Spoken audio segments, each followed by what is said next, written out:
We all love range day, right? We know we do. Until the instructor's the SWAT instructor and we know we're not going to beat his score. Here we go, team. Welcome to the Claymore Shooting Academy. Today we're going to learn the art of precision shooting. Oh, my head. Look at that all-center mass. Now I can go back to the office. All right, let's get serious. It's time to qualify. I'm ready, Clay. Let's hit those targets. And fire! Good job, everyone. All center mass shots. Ceasefire! You all did really good and qualified, but let me tell you something. With all my training and expertise, let me show you how it's really done. Woohoo! That's right, the pros on the range. You can't stop me. Yep, bullseye, bullseye. Center mass, baby. That's how we get it done. Nice shooting, Claymore, but we did all expect you to clay the competition. And that's your skit of the day to get you on your way.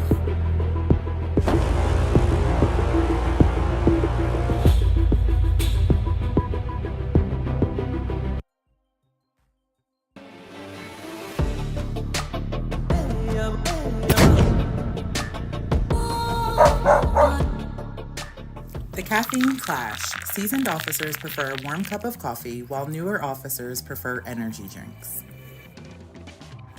I love getting that warm cup of joe just to make it through the shift. 10-4. Yeah, nothing's better than pulling up at your favorite convenience store and getting a free cup of coffee. Big Captain Chaos, you're here! I've been on the job long enough to appreciate a fresh cup of coffee. It does make the day go by. But I also get to enjoy that ice cold can of carbonated energy.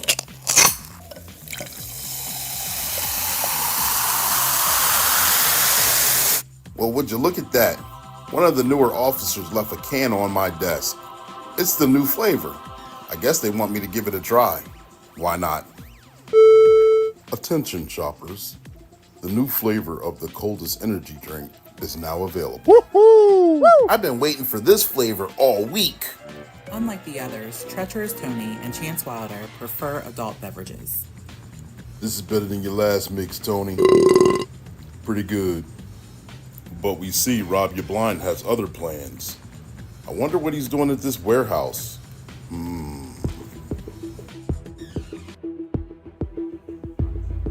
And that's your tip of the day to get you on your way.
Ladies and gentlemen, boys and girls, welcome to another weekly episode of Black and Blue. I am your host. I'm brought here just for you. I'm Coach Clee. I'm your motivational speaker, your empowerment coach, your author, and your favorite baker's favorite baker. Not only that, I'm Ecclesiastics, CLEE, continuing law enforcement edutainment and education, because we entertain and we educate. I'm the coldest code switching detective, and I'm still out here in these streets getting it, ladies and gentlemen, boys and girls. And I have a treat for you. We go live weekly at 7 p.m. Eastern Standard Time. And when we go live with a first responder or a law enforcement officer, whether they're rookie, seasoned, or retiree. And we talk about their trainings, their experiences, and their publications. And we're not falling short today. We got a great guest lined up for you today. I'm excited to have him on here. We've been talking on and off since the summertime. We got to talk on the phone. Now we got to meet each other face to face, ladies and gentlemen, boys and girls.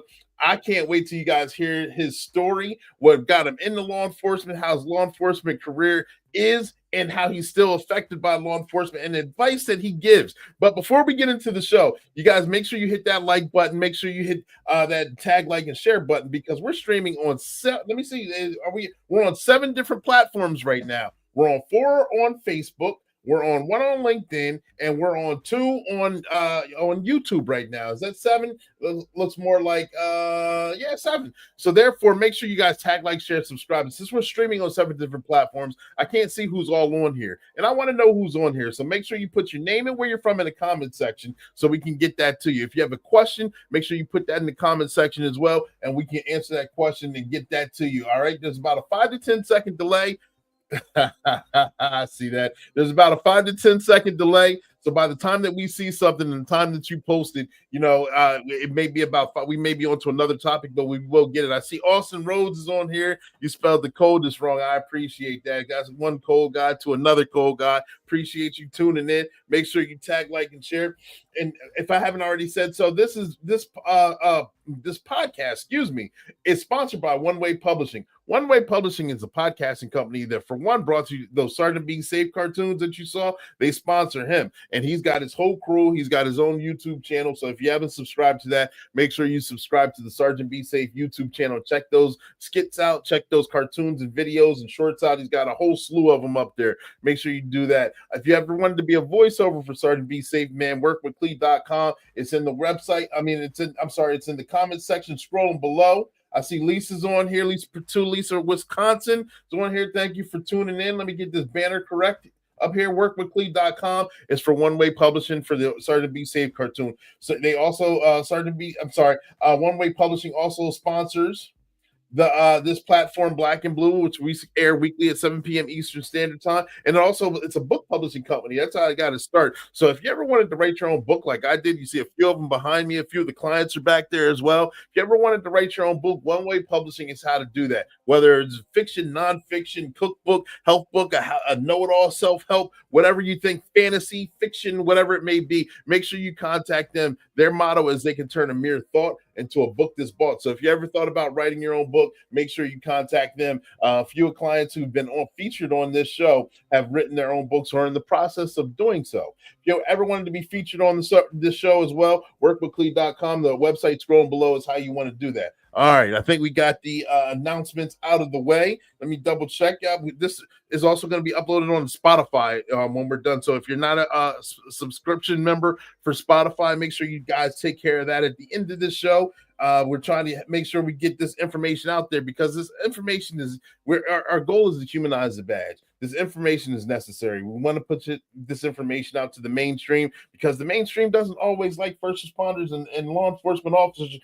However, we have to tell our own story. We have to get our own narrative out there, and that's what this platform is about. So I thank you guys for tuning in. And the guest that we have here is no stranger to the show. This guest has been in law enforcement, is retired in law enforcement, a retired assistant special in charge of the New York Division field. He's got over 30 years of experience in law enforcement. He's worked over in the city, the county, and the federal levels in law enforcement. He's worked undercover, ladies and gentlemen. He's had harrowing experiences, boys and girls. He's got a wonderful story to tell. He's got highs and lows, and good advice for anyone who's looking to get into law enforcement at this jump.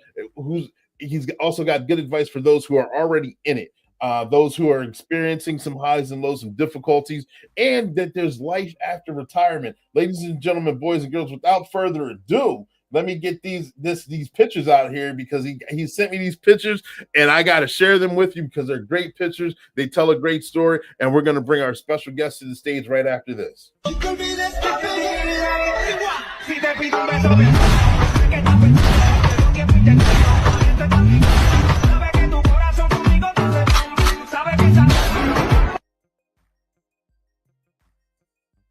and gentlemen, I know that was a quick clip of them, but we had to get those pictures out there. But without further ado, ladies and gentlemen, I'm bringing straight live to you. We got Richard Oakley. Rich, can you hear me?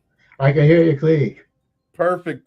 Rich, thank you for making yourself available and coming on the show. Can you tell us a little bit about yourself, please?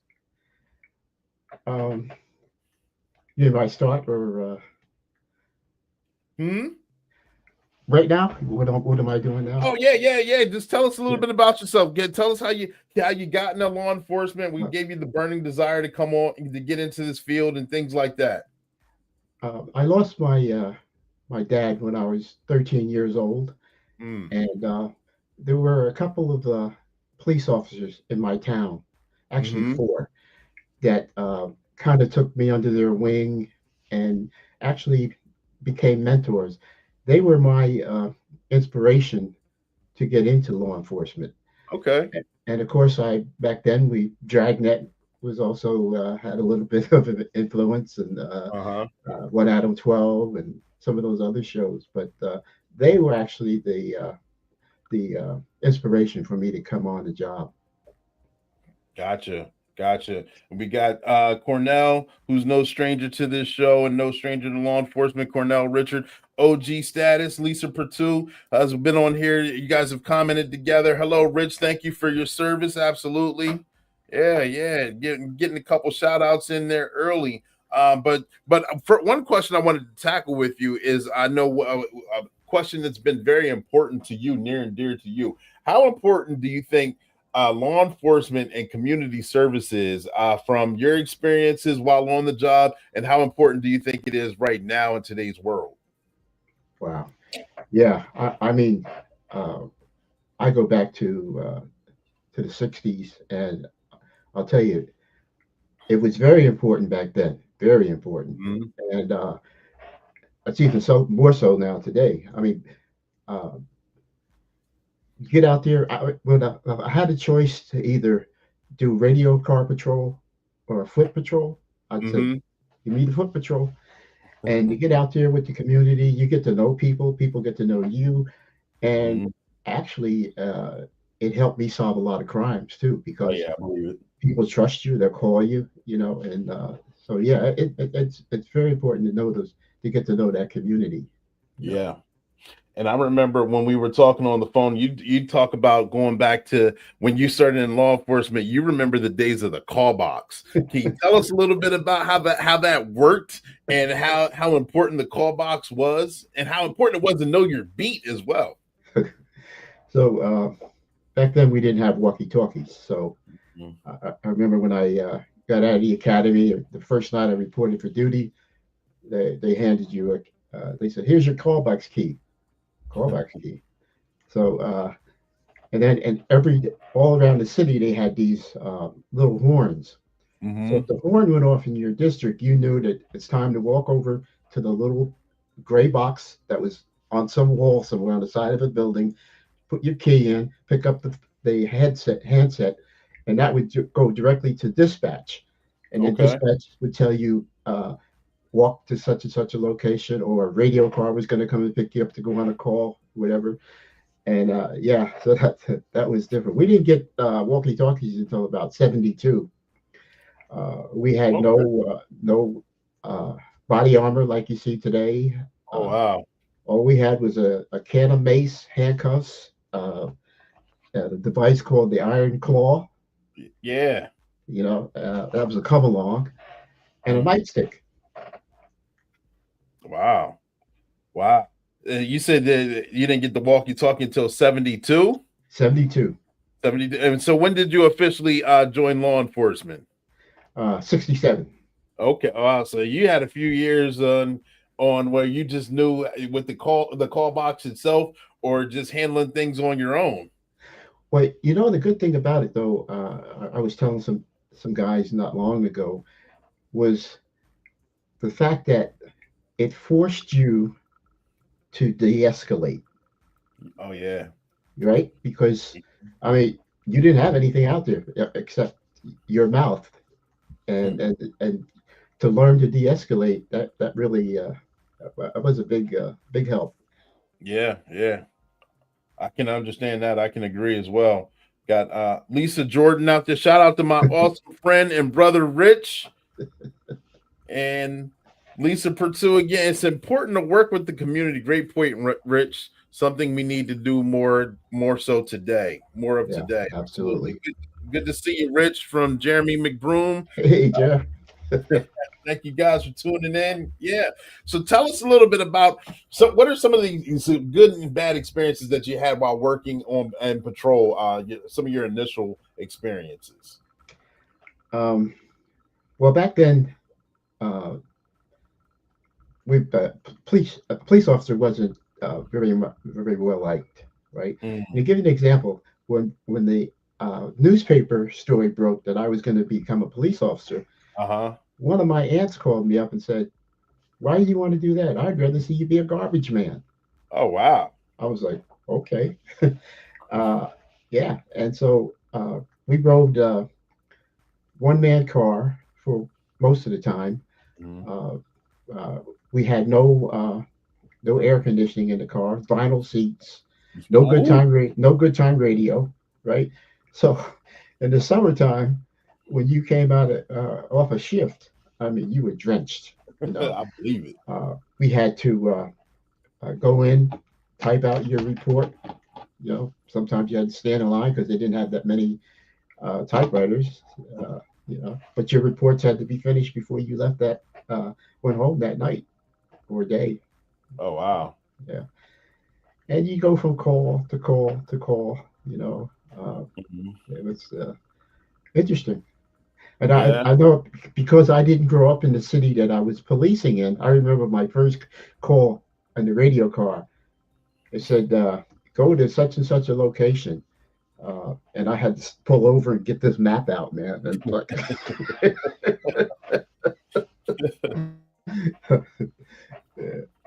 Yeah. And verbal judo. Rich, verbal judo is so important for de-escalation and crisis negotiation. Something I learned in the prison from Lisa. Yeah, absolutely. I yeah, agree. Yeah. So tell us about your experience, the call box, your experience being in those hot cars with no air, AC, vinyl seats. And how did you transition from that? What kind of jobs did you get? Did you start being undercover, working in the city, or was that when you kind of grew, yeah. transitioned into the county era? In the city, it actually started in the city.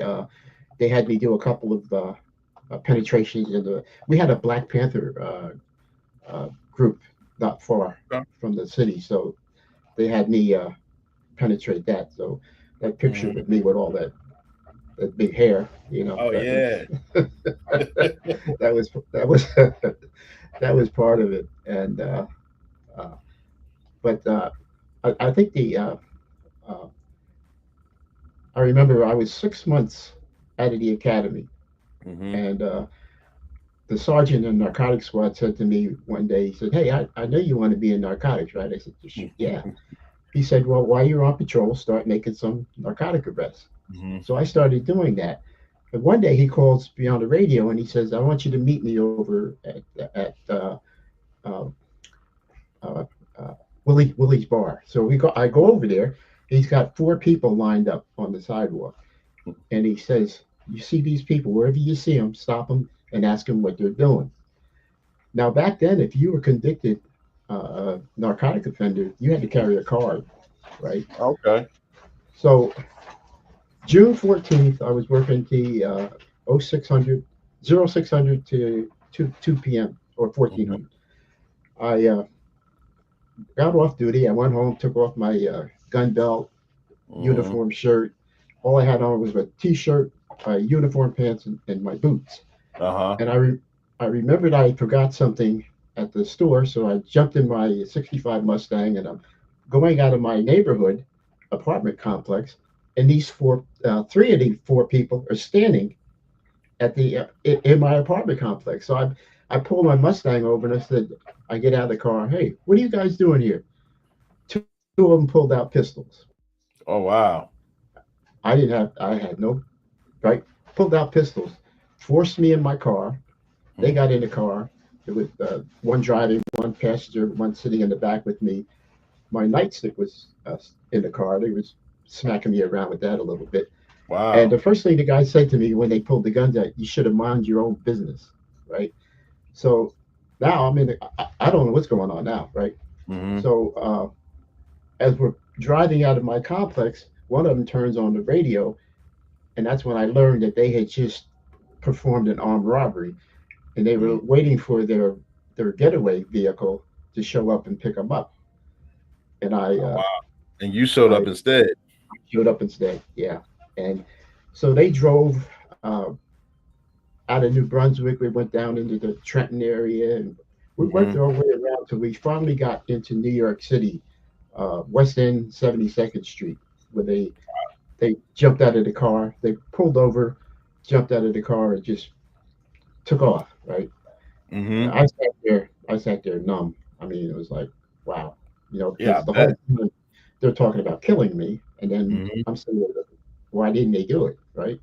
Mm-hmm. Uh, yeah. So, and then I drove back to to my hometown, and I went to my sergeant's house, and I told him what happened, and he said, "Did you have your weapon?" And I said, "No." He said, "You're a probationary officer. You know that you could lose your job because you didn't have your weapon. You're supposed to carry it off duty." I said, "Yeah, but Sarge, I was rushing, whatever." So it was decided that I would say that I had my weapon, Mm-hmm. and that turned out to be a bad decision. You know. Yeah, yeah. Why is that? Did things go bad and toward the end of that investigation, or with you? Yeah, we I spent a week over in Manhattan, North New York City, with the detectives over there. I slept there a couple of nights, and they Mm-hmm. they finally rounded up three of the three Okay. male suspects, and they extradited them back to New Jersey. But then I go to grand jury, and then eventually we have the trial. Mm-hmm. And so I had three defense attorneys. The prosecutor gets up and he tells the story, opening statement, and then the defense attorneys get up and they talk about what they're going to prove, blah blah blah. Mm-hmm. And so I get up on the stand, and I mean I was on the stand for days. Oh Uh, wow. Three defense attorneys hammering me. One of them got to me. He got me, made me lose it, Mm-hmm. and then he was the one that got me to admit, you didn't have your weapon, did you? And I said, no, I didn't. And Mm-hmm. so that was tough. Yeah. Then we get to the closing arguments, and then the judge charges the jury. The jury goes out. They were out maybe a day and a half. They come back. Judge says, I understand you've reached a verdict. Yes, Your Honor. And when they came in the courtroom, they didn't even look at me. Uh, Hmm. and they said, yes, we have, Your Honor. And it says, what is your verdict? Not guilty. Mm. Not guilty. Wow. I sat there. I felt like somebody just kicked me in the stomach, and Yeah, I bet. it, uh, I, it was just I don't know, man. It was a hell of a day for me. That's got to be a tough experience to hear, to go through that situation, and then actually to go through the experience, go through the emotions, go through the physical pain, not knowing if even you'll make it out of it, and then Yeah, to actually have to go tell your chain of command, where then you had to go to trial and be cross or examined and cross examined by three different defense attorneys for days to come to find out that it was all for naught, and then to just sit there. And I'm pretty sure, did you feel like you were a man on the island, or did you feel like a man without a country at that time? What yeah, was yeah. absolutely, absolutely. I mean, you know, you're saying there you're a police officer, and you're saying to yourself, these three guys who had extensive records, they're Mhm. walking out of here scot free today. You Yeah. know, and you're the one that looks like the bad guy. You know, Yeah. they're acquitted, but I got convicted. That's Yeah. how I felt. And that You was know, 6 months out of the academy itself. 6 months out of cap, first time in the courtroom in my life, right? Wow. And so it was a heck of an experience. I left the courtroom that night. I went to the local bar and I stayed there until closing. I think I got out of court about 5:30. And I Mhm. went to the bar and drank all night. And from that day on, um, I just kept uh, doing my uh, self-medicating. You know, Mhm. I had an intimate relationship with Johnny Walker and Jack Daniels. You know, and it was rough. It was really rough. You know, Yeah, I and know. Oh, go ahead. back then there was no counseling for you. You know, you that was it. You're on your own. You suck it up Yeah. and keep going, or quit. Mm. Yeah, and you obviously weren't a quitter. And I know back in those days, it's kind of like get over it and get on to the next call, get on, fix it yourself. Uh, and I remember on the phone telling me that you were so relieved when I think you told me in the early '90s when counseling became mandated, so that way there was no excuse for anyone to make fun of you, and there was no excuse for you to back out, where you could actually have the conversation and actually go through it. So from 6 months of being on the job till the early '90s, to actually have to deal with that and bury that, I'm pretty sure that worked. That was hell on your psyche. It was, and you know, the thing about it is, you people were telling me uh, in the '80s, late latter part of the '80s, you're Hmm. depressed. So no, I'm Hmm. not. I had learned to integrate that, right? Hmm. So I thought I was normal, right? Uh-huh. But I wasn't. You know, I was self-medicating. There was a one night I thought about you know, I said this is not worth it. I got in my car, I had my stuff with me, and drove to a location. I thought about it, and then thought about my mom, and I said, you know what, I can't do it. Hmm. And then I went back to my apartment. Uh, Well, I'm glad you had that recollection. yeah, yeah. Yeah, seriously. But that goes to show, in this occupation, not everyone has that moment of clarity where if they're thinking about doing harm to themselves or someone else, that they sometimes unfortunately go through with it. I know this occupation has a high percentage of us taking our own selves out. And how do you think we can counteract that just from your experiences? Well, the thing that I'm happy to see today is that there's more groups out there that are trying to help uh, law enforcement, first responders with mental health. Hmm. Back then, it was nothing. You know, uh, nothing prepares you for this job. Nothing. You know, none of your life experiences prepare you for this. You Oh know, yeah. you wind up seeing the uh, deco- uh, decomposing bodies, Hmm. homicide scenes, and you know, you go to autopsies and all this stuff, and they have an impact on you. You Oh know, yeah. and people don't realize that. But Oh and you yeah. see stuff that the average person would never see in a lifetime Hmm. in one shift. Sometimes, Hmm. you know. Yeah, and you got to suppress that and take that home and still be able to function and get through not only the call but the remainder of the day, no matter Right. if you're going whatever kind of call it is, a positive call or perceived negative call. Hmm. Yeah. Now, uh, while I was at about 2 years after that event, I got promoted to a detective, Okay.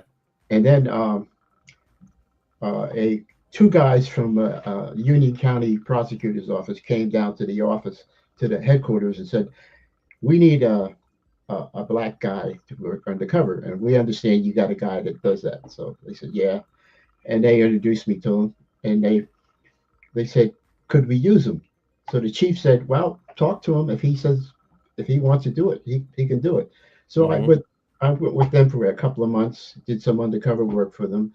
But the thing about it is, I was on the streets like Elizabeth and other places, no cover, Yeah. by myself, no cover, because Yeah. there weren't that many black officers around. So if anybody, the white officers couldn't keep patrolling around because it put heat on you. So I was out there on my own. You know. Yeah. So after I asked them, I said, how much you guys making? They said 10,000. I came on the job making $5,000 a year, right? Wow. So I said, you looking for any help? They said, yeah. So I got a leave of absence and I went with them. Now, while I'm working with them uh, for I think I was there a year. Here comes some DEA agents down to the county, and they Uh-huh. said, "Hey, we're looking for somebody to work undercover, but it's got to be a black male." Mm-hmm. So they said, "We understand you got a guy named Rich Oakley that's done a lot of undercover work for you." They said, "Yeah, can you use him?" I said, "Well, if he doesn't mind." So here I go off with the DEA, and they had me in Newark and a couple other places. I was with them for about 3 months, and Mm-hmm. one of the guys walked over to me and handed me. He said, "Hey, you know, DEA is looking for guys like you. Here's an application." I said, "Ah, man, I'm good. I'm good." Uh-huh. I filled it out, sent it in. A year later, I get a letter in the mail. They said, "I want you to come to New York for an interview." So I Mm-hmm. went, had the interview, and then the rest is history. So that was good. The simple fact that you were needed and you were good at your job. Not It's not easy being an undercover officer, and not easy being an undercover officer when you're kind of out there on your own and you got to kind of Yeah. play it by ear as well. Uh, and with those experiences leading up to the DEA, can you share any of those experiences with us? Whether some funny, some good, some not so good, some kind of raise the hair on the back of your neck. Oh yeah. There was one undercover operation I was on, and the I was wired, so they just said uh, it's time to make the arrest, right? So Uh-huh. I pulled out my badge, showed it to the guy, and he laughed. He said, "Come on, man, where did you get that?" I said, "No, man, I'm the." He said, "No, man, you can't be an agent." I said, "I am," right? So the rest of the guys came in and said, put him in cuffs and everything, but he didn't want to believe it. He thought I was just one of the guys, man. I said, "No, man, I'm serious." He said you're too good, huh? He even wet his pants when he found out. Hey, you can't Oh make that man, up at all. yeah, that no, no. It was funny. I remember one day an informant came in and they asked me to meet with him, and so the supervisor said to the informant, said, "Do you think you could get him into that organization?" He said, "That guy, I could take him in with a uniform on it, and they'd accept him." Wow. So yeah, I really learned my craft, Mm-hmm. Mm-hmm. undercover craft, and Right. got to the point where the more you do it, the better you get. Yeah. Uh, I had it was 1980, January of 1980. The DEA headquarters had sent out a teletype Mm-hmm. and to certain offices, and I was in Newark at the time, and the Mm-hmm. teletype said that your office needs to do more about the heroin problem. So the Mm-hmm. special agent in charge had an all hands meeting, and he said, "Hey, you guys need to get out there and start doing something." So I had an informant I called up, and I said, "You got anything in Newark?" He said, "Yeah, I got two things." So there was two heroin organizations. I was working one in the daytime, one at night. Wow. Yeah, the one that I was working, um, in the daytime, they were doing $40,000 a day in heroin. Wow. 40,000, right? Mm-hmm. So they were they had a bar that they hung out in, Wolf Tavern in Newark. And Mm-hmm. the first meeting I went, the informant introduced me to the guy. We're in the men's room, Mm-hmm. and I don't know what you're talking about. Heroin. What are you talking about? I don't know anything about that. So I had some money in my pocket, and I pulled it out, and I said, "Well, if you don't have it, somebody else does." And I walked out. He came right after me. He said, "Hey, whoa, whoa, whoa, whoa, whoa, whoa, let's talk." And that's when it started. So Mm-hmm. I kept making buys from him, and one day, we got some intel that it was some guys were starting to be suspicious of me. Okay. So Newark police, Newark Narcotics decided they're going to have a patrol car the next day, pull me over, and take me in, right? Mm-hmm. So uh, they did that, put me in the car and all. But there was one there was one fly in the ointment. Uh-oh. When they took me, they saw another uh, police officer get out of the patrol car and drive my undercover car. Now they knew, the street people knew. Yeah. No. If they're going to lock him up, they're going to tow his car, right? Yeah. You No, got to they're play not the gonna- full game. exactly. So, well, that didn't happen. So the guy got in his car and he followed me and he saw them let me out at the federal building. Oh So, wow. so he goes back and he tells his boss, he says, "You know that guy? I think he's an undercover agent." And he tells him the story. And he says, "Well, what are we going to do?" And his boss said, "We have to kill him. Mm, He's the only one who can testify against us." mm, He didn't know that we had post surveillance. We'd follow him after, they would follow him after the deal went down to see what he was doing. But anyway, so uh, I go up for this, I think it was probably the fifth or sixth purchase. I mm-hmm. make the purchase at the bar. He says to me, "Listen, we got a good shipment coming in at 5 o'clock and want to give you a free sample. Okay. Can you come back at 5?" I said, "Sure." So I went back to the office. We secured the dope that I had just purchased, got Mm-hmm. back in my car, the informant with me, and we drove back to the bar. So he's standing on the corner waiting, and I pull up, and he says, "Oh, can you leave him here?" I'm talking about the informant. He said, Mm-hmm. I don't like two-on-one situations." I said, "Yeah, no problem." Okay. So he gets in the car, he's sitting next to me, and as we're driving, he's giving me directions. As we're driving, he's Mm, asking me questions about the prior sales. He said, "How was that dope that I delivered to you over at McDonald's?" Or "How was that dope over whatever, right?" yeah. So, Uh-huh. so we're going up Frelinghuysen Avenue in Newark, and he's, I see my backup team. My backup team was consisted of Newark narcotics detectives. Mm-hmm. And they were great. Oh, Uh, that's good. so we make a left into Weequahic Park. I drive up to this like a cul-de-sac section. Mm-hmm. He gets out of the car. He says, "I'll be right back." Now, as we're going up there, I know I got a problem, but I'm saying there's no money involved, so it can't be a robbery. But I know Yeah. there's a problem. Something's telling me there's a problem here. Something's off. Yeah. Yep. He gets out of the car. He goes down this embankment. He comes back, and I notice his hands are all dirty. He says, "Come with me. It's down here." So I said to him, "Whoa, whoa, what's going on, man? You got people here?" "No, no, no, no, no, no, no. It's down here." So he goes down the embankment. He thought I was right behind him, but I stood at the top. I stopped. He turned, and there was that nickel plated 22 gleaming Mm. in the sunlight. Boom! He fires the first round. It went past my ear. Wow. The second one misfired. Now, I wasn't armed, so I turned and started running in a zigzag pattern. He's right behind me, firing a weapon. At the end of the road, there's a guy sitting on the hood of his car, a black gentleman.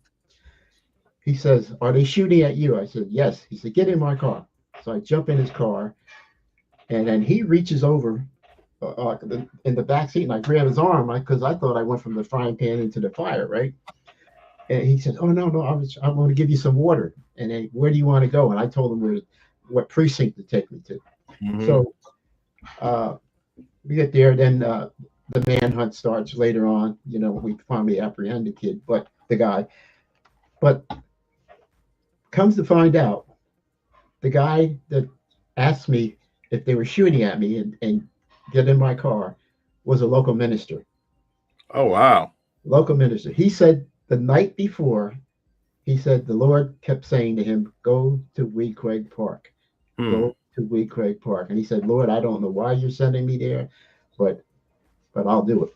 Hmm. And sure enough, Wow. there I am, right? Yeah, Yeah. Talk about some divine intervention right yeah, there. yeah. So we brought him and his kids into the office. They gave him a nice award, and Mm-hmm. stuff like that. I have pictures of that I could share with you sometime. But Yeah. Yeah. That'd be good to yeah, see. yeah, that was something. And again, there was no counseling for us. This Mm-hmm. was 19 June 26, 1980. So I had the trauma from the kidnapping added on to this trauma of the assassination attempt. Mm-hmm. Carried that throughout DEA. Still drinking. Um, I had a friend that had owned a liquor store, and I would call him if I knew I was going to work past 10 o'clock. I would call him, "Hey Bob, yeah Rich, uh, I'm going to be working past 10 o'clock tonight." Okay, it'll be behind the garbage can. So he would either have the fifth of Johnny Walker or the Mm-hmm. Jack Daniels, put it in a bag and put it behind the garbage can. I'd pick it up, go home, and drink it, pass out, and then I'd pay him, the next time I saw him. But yeah, Wow. Wow. And like Lisa says, Rich, when are you going to release your own book from those experiences that you got to share? I was going to ask the same question what too, but not to push her pride, but I have, well, I'm going to work on my own, but I'm in one now, of one of 29 authors. oh, Uh, the wounds of wisdom. yeah, Wounds to Wisdom. Yeah, it's on. Wounds to wisdom. Okay. I'm sorry. Yeah, it's on Amazon. Got my picture on it.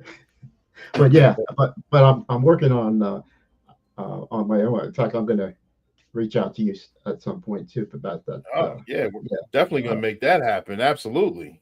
Yes, yeah, sir. But I mean, getting back to the like you said, being kidnapped very recently and getting into law enforcement, and then working high profile undercover narcotics organizations to the point where you get that gut feeling where something's not right, things aren't adding up, things aren't lining up, and there's an assassination attempt on your life, and you got to run to basically save your own life to get away from this situation, and then basically that once it's all said and done to go right back into it. How did that make you feel? How did that make you become a better and or worse law enforcement agent? And the caveat, the second portion of that question, if someone's going through something similar right now, what kind of advice would you give them? well, get see somebody you trust, talk to them, tell them what happened to you. Um, the next day, the very next day when I walked in the office, they Mhm. put me in another undercover operation Wow. Right. because Immediately right after that. it wasn't even 24 hours and Wow. right into it, right? And they said that they were to make sure I didn't freeze up. They felt I would freeze up, but right. A couple Hmm. of guys actually quit. Wow.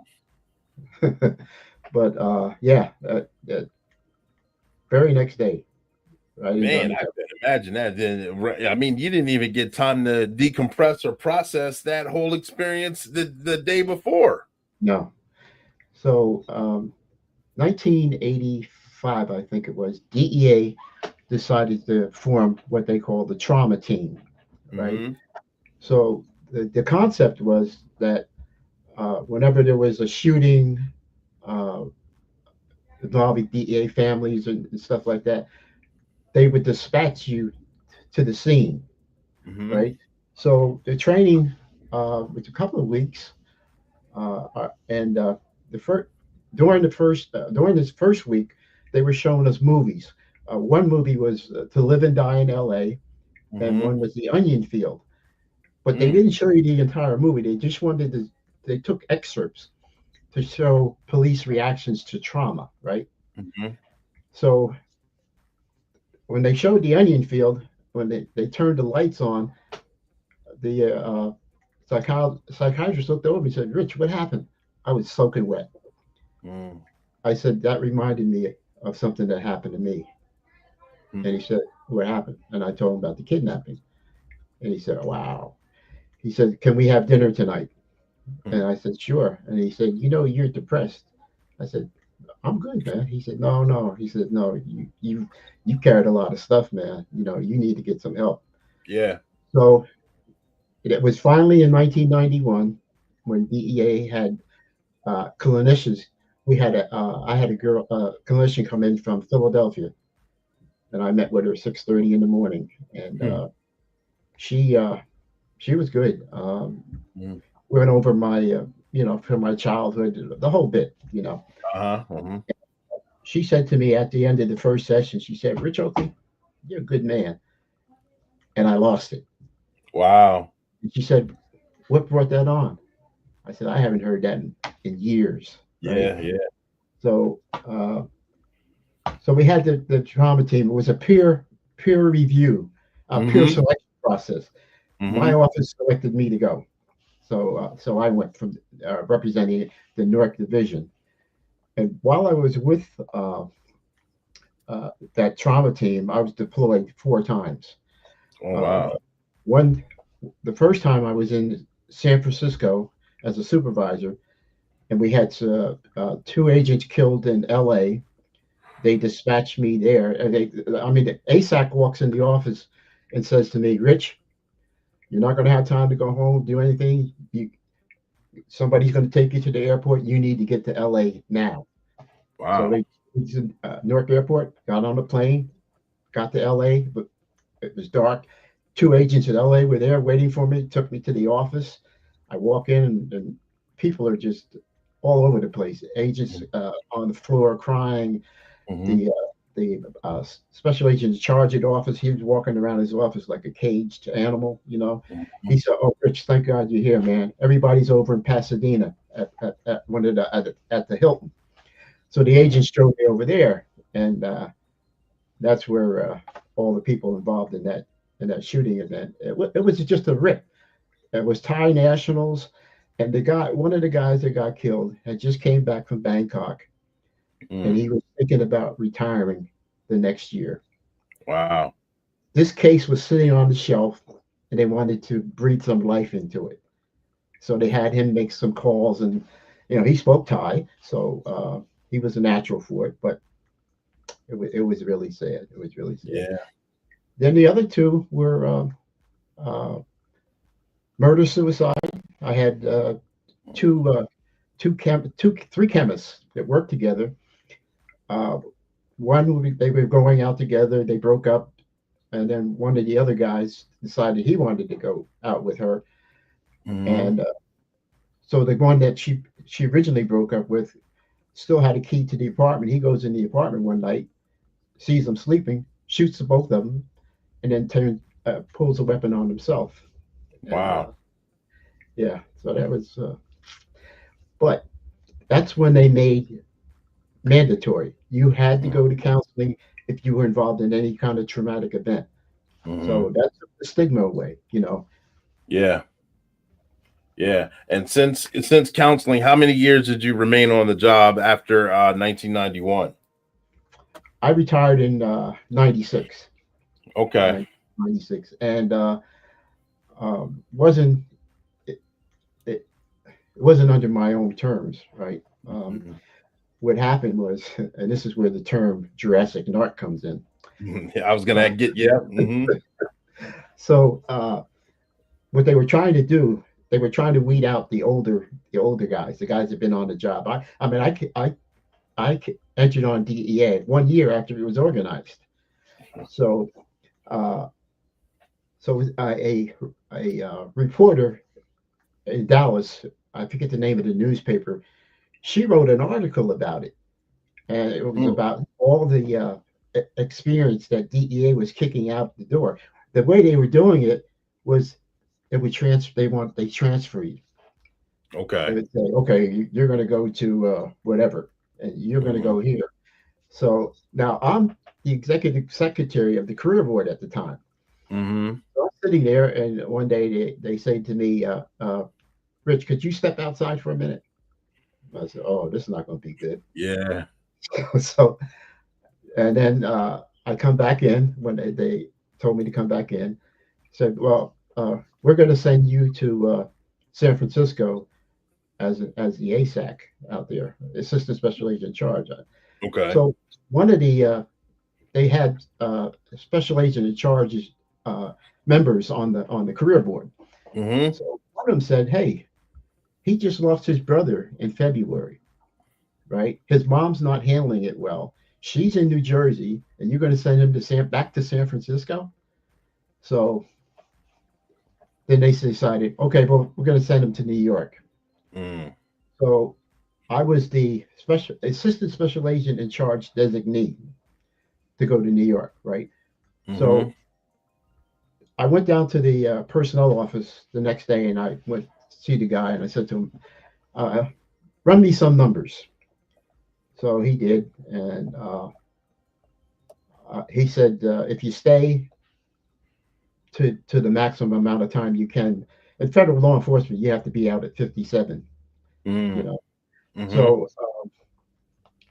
he said, think about it. Come back on Monday morning and let me know. Mm-hmm. So I came back Monday morning and I told him, I said, 5% is not worth it.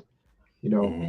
I'm going to have to leave my family in Virginia, go up to New York, get an apartment, come back home on weekends. I said, that's not worth it. So I put Right. my papers in and that was it. So she wrote the article and she named it Jurassic Narcs because they were pushing out all the experience and the talent that they Mm-hmm. had from around the Right. country.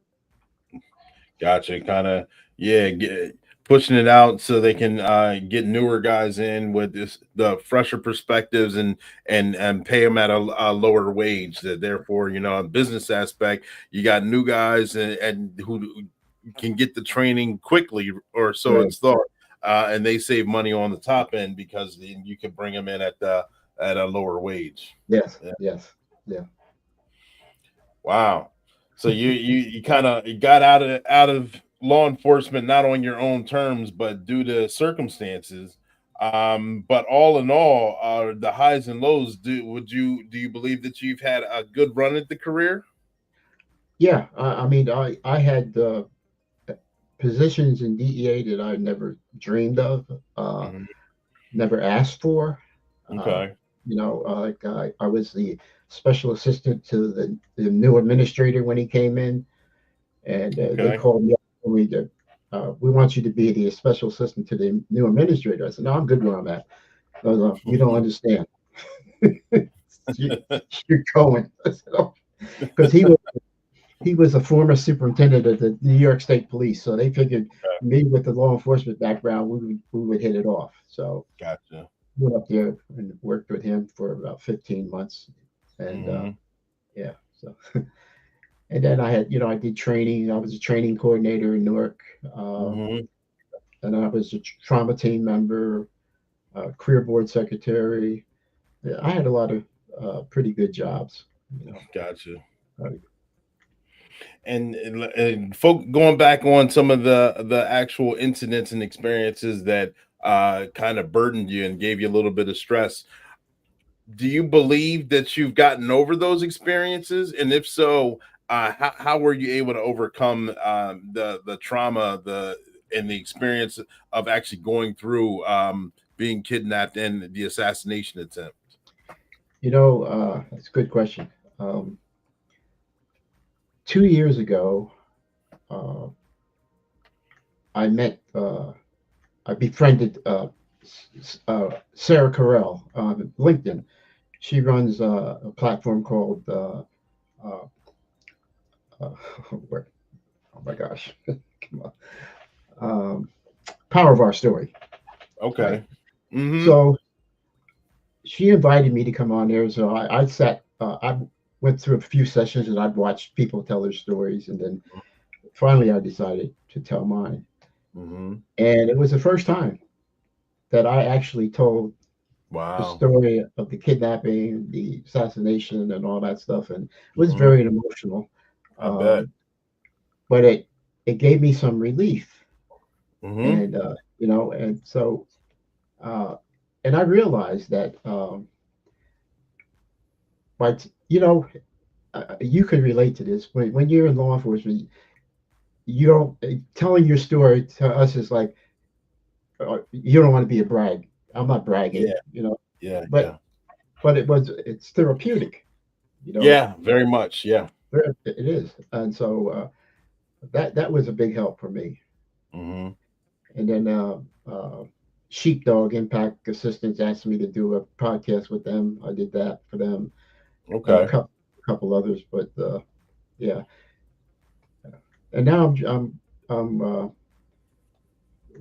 trying to help others uh, Mm-hmm. Oh yeah. overcome, and tell them the importance of mental health, Mm-hmm. not only your physical health, but your mental health. You know, Mm-hmm. uh, don't carry that stuff around with you because it's going to ruin you. And Mm-hmm. my demons didn't hit me until I retired because Oh wow. I realized I had all that time on my hands, right? Mm-hmm. When I was working, I didn't have time to think about it. But once I Mm-hmm. retired, man, the dreams, the nightmares, and all this Mm-hmm. crap, that's when it started. Yeah. Yeah. And I know while it's easy to kind of nurture and foster those, and you said you would self-medicate through alcohol. Yeah. Were you able to find relief in not having to use alcohol as a crutch to get you through? Yeah, I finally uh, I was in the hospital, and this Mm. doctor comes in and says to me, Mr. Oakley, do you drink? I said, yeah, doc. He says, well, how much? Maybe one or two a week. And he looks at me and he says, okay, I'm going to ask you again. so, so I said, uh, he said, he said, before you answer, I just want to let you know I've seen your blood work. So I had to, he said, well, if you continue down that road, you're not going to be with us long, buddy. Wow. So that was a wake up call for me, and I Mhm. just cold turkeyed it. Oh wow. Yeah. Yeah. Look at you. Congratulations to you. And Thank you. that's not easy to do. Congratulations, not only for that, but I mean the experiences. I mean, you lived the life. Some would say is adventure. Some would say is experiences that not everyone gets to get, and which is fun and cool in itself and necessary. But on your end, I mean, you actually lived through some very scary and situations that aren't fun. They're not easy to that you don't want to remember them. The more you try and forget them, the more they resurface and things like that. And it makes it hard to kind of deal with everyday things. It's hard to talk about. I understand that as well. So thank you for sharing your story and coming on here and open it up. But you're also, like you said, helping other people. You're giving other people permission to tell their story, to Right. actually get their story out as well, because they know that if you've done it and you're able to sit here on the podcast Black and Blue and talk about it, then there is light at the end of the tunnel. There is a way that you don't have to cause self-harm, and there is what do we say, there is life at the end of retirement as well. Yes. Yes. And I tell guys now, don't let the job be you. Oh Right. yeah. Don't let the job be you. And that was one of my problems because I was so immersed in doing undercover work and Mm-hmm. I remember the first counseling session I went to. They said, "Hey, you're an adrenaline junkie," Mm. and I was enjoying that adrenaline rush, no Yeah. doubt about it. And Yeah. uh, and so that I tell them, have a hobby, something to get yourself involved in. And I do the genealogy for my family, right? Oh, So that's cool. so that kind of uh, helped out a lot too. Yeah. That's good. It's good to hear and good to share as well. I remember the days of playing full contact sports and joining the military and doing jumping out of planes and having fun with that, and then getting into high speed chases and kicking in doors and getting into fights and being undercover. I mean, I fully understand what Adrenaline Junkie is about. I didn't know that it was actual a way of life, or just because you've been living on such a high adrenaline level that when you finally get to a certain point, it's kind of like, huh, what do you do now? Yeah. That when you come down from it, it's tough. Yeah. It's tough. Yeah. I got it. I got you. And thank you for, again, like I said, thank you for sharing. I know that's not easy to do. It's not easy to put yourself out there, especially on a platform like that. So again, I commend you again. Thank you, Clay. Thank you. Yeah. And ladies and gentlemen, boys and girls, before we're going to take a quick break because the sponsors say Sergeant Be Safe has to come at us with some helpful tidbits of information, but we're going to jump right back into this interview. So ladies and gentlemen, boys and girls, stand by. We will be back.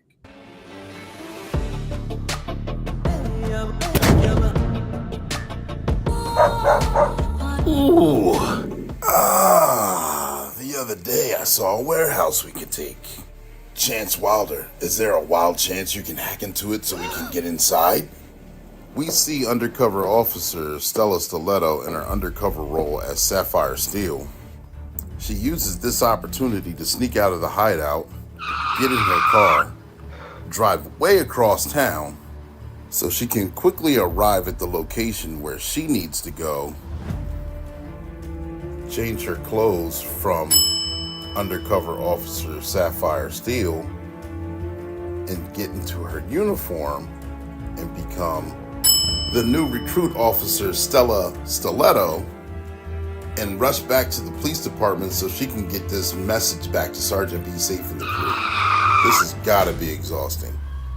As she's driving as fast as she can way across to the other end of town to get back to the police department, she has to park, run inside, and share the message with Sergeant Be Safe.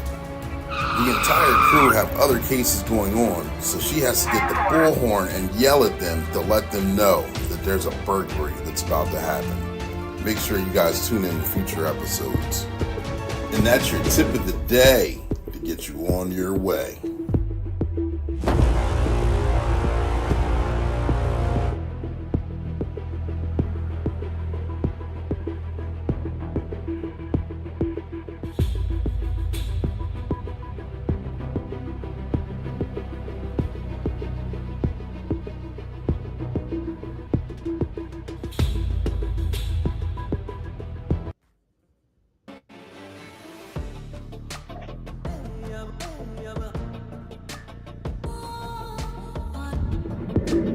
Yeah, I'm Treacherous Tony.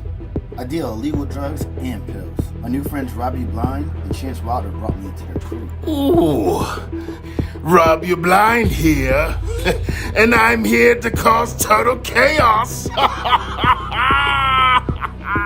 Chance Wilder. I'm the computer hacker and IT Hello, whiz. ma'am. Send me gift cards and your credit card numbers over the phone. I got a bag full of treats, apes, pills, and drugs.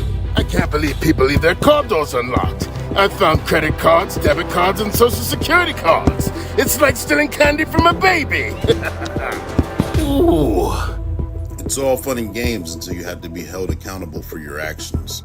That's why me and my boss here, Major Payne, are able to write them up and put them away. Party pooper, be safe. You can't stop me. I know my rights.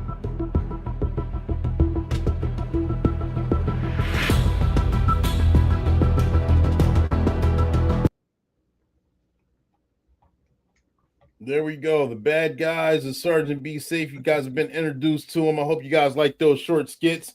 I want to jump back real quick. I hope Cornell, if you're still on here, I didn't miss your question. I just didn't want to ask it while Rich was getting into his story. But Cornell wanted to know if you carried a slapjack back and when you first came on in law enforcement as well. Absolutely. Yeah. Absolutely.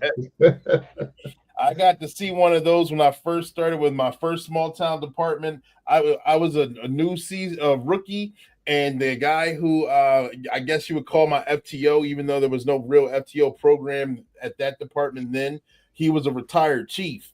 And I mean, he was just kind of moonlighting this job to supplement his retirement. So he said, if we get into anything, I know we're not allowed to carry this, but he always had one in his back pocket, and he said he would stuff it down. Statute of limitations went beyond, but he had one, and I got to see him use it in action. I'm like, man, that thing is the truth. Yeah. In fact, our uniform pants had the slit in the back that you inserted it in, So yeah. Yeah. Yeah, that can of mace. It was also, and then like I said, the iron claw. That was a beast. Yeah, man. It looked like he held that thing up to the camera. That don't look like anything fun.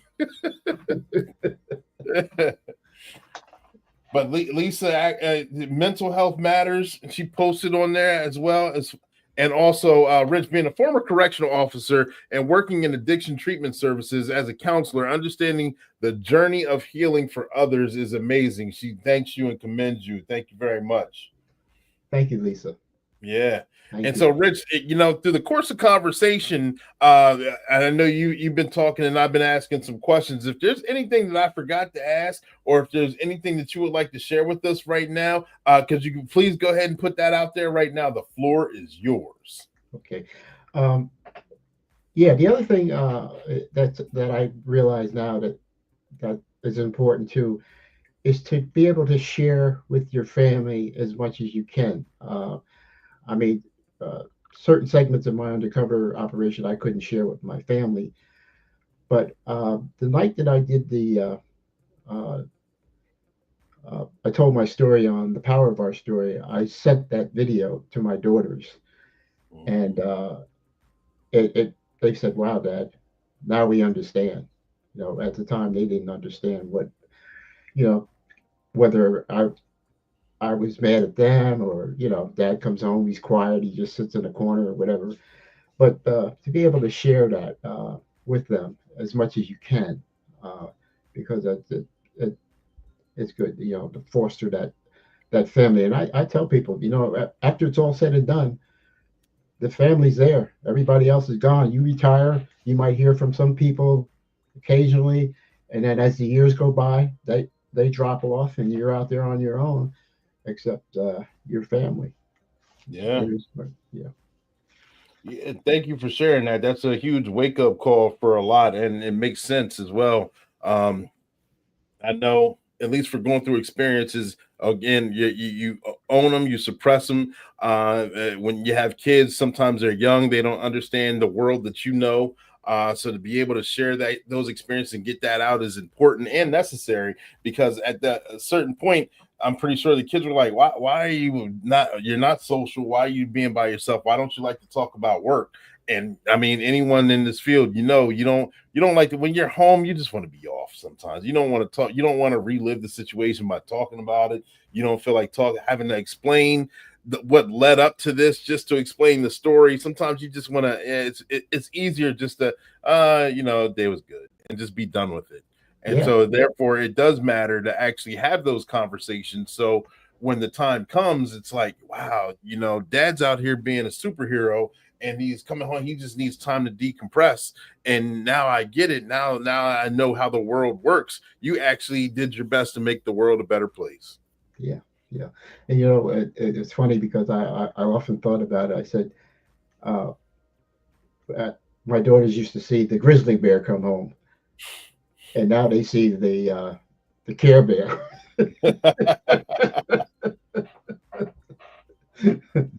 Good transition. Good transition. I appreciate it, Rich. I appreciate you coming on the show again, for sharing your story, for being faithful to the platform. You've been on here for a while, commenting, tagging, liking, and sharing. I appreciate everything. I appreciate your contribution in the law enforcement, and for giving back. As being a person who's been through it, who's dedicated a full life of law enforcement, now you're reaching back and helping others and sharing the story. It's not easy to do. Thank you for coming on this platform, sharing your story. Lisa says it helps the family understand what's going on. The support you get from the family can be amazing. 100% agreed upon. Yes. Yeah. There's more I wish I could do, like get into some academies and talk to recruits about uh, uh, caring for their mental health as well as their physical health. Uh, even I tell somebody, I was telling a guy the other day, I said, when you're in the academy, start preparing for your retirement. What? I said, yeah, start preparing for your retirement, because I said, you'll be able to do things like a DEA 5 years before your retirement. They send you to a retirement seminar, and you're sitting there, and they're telling you, well, you buy insurance, you buy this, you buy that. You say to yourself, well, wait a minute, man. Why didn't you tell me that when I was 20, 26 or 27 years old? Yeah. Now 40 something or 50, and you're telling me to buy all these different products that are going to be more expensive. So, yeah. Good advice. Thank you. And Cornell's on here. Thank you for your service, Mr. Oakley. A true trailblazer. Yes. Thank you, Cornell. Appreciate it. Yeah. Yeah. So again, ladies and gentlemen, boys and girls, thank you for tuning in to another weekly episode of Black and Blue. I told you I had a treat for you, and I'm glad you guys stayed and learned, and you were entertained and educated, and you got to learn from the experiences of the one and only Mr. Rich Oakley. I'm glad you got to come on here as well, sir. I appreciate you and telling your story again. Make sure you guys tag, like, and share so we can keep these stories going. We go live weekly on. I'm gonna do my best to stick with Thursday at 7 p.m. Eastern Standard Time. And when we go live with either a first responder or a law enforcement officer, whether they're rookie season or retiree, and we talk about their trainings, their experiences, and their publications. And we didn't fall short today. So we're going to be bringing somebody to the stage next week. I want to tell you who they are, but I'm not going to right now because I got to leave you with the cliffhanger. And when I leave you with a cliffhanger, that'll bring you back in for next week. So make sure you guys tune in. This is Coach Clee, your motivational speaker, your empowerment coach, your author, your favorite baker's favorite baker, Mr. Ecclesiastics, Crimes Code 302. We're CLEE. You continue in law enforcement, edutainment, and the code is code switching detective. Make sure you guys tune in. This is 10-4. Over and out. And Lisa Rich, you would have been amazing in that capacity. Anyone looking for the talk with the New Jacks or the QJTs, please reach out to Rich. Actually, absolutely. Thank you, Lisa. Yeah. Thank you, Rich. Lisa. Thank you very much. I'll keep in contact with you, and we'll talk soon. All right. All right, brother. All right. You have a good rest of your night, and we're gonna leave you guys with Sergeant Be Safe. He's got to say goodbye. He's got to say goodbye. Exactly.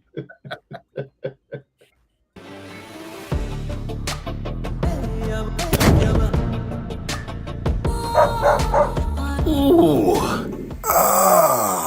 The other day I saw a warehouse we could take. Chance Wilder, is there a wild chance you can hack into it so we can get inside? We see undercover officer Stella Stiletto in her undercover role as Sapphire Steel. She uses this opportunity to sneak out of the hideout, get in her car, drive way across town, so she can quickly arrive at the location where she needs to go, change her clothes from undercover officer Sapphire Steel, and get into her uniform and become the new recruit officer Stella Stiletto, and rush back to the police department so she can get this message back to Sergeant Be Safe and the crew. This has got to be exhausting.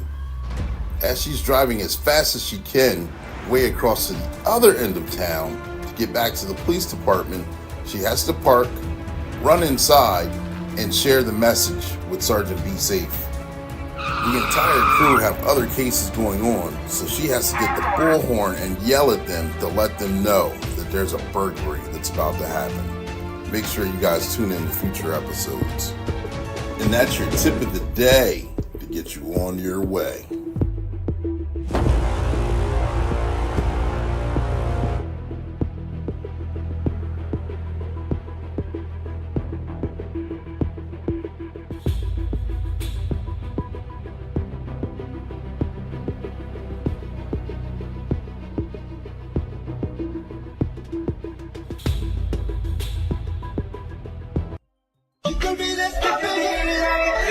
Si te pido un beso, que estás pensando que fuiste sabes que tu corazón conmigo te hace, sabes que I'm not a bad cop. I never once said you were. It would be real simple if the problem was bad cops. It ain't.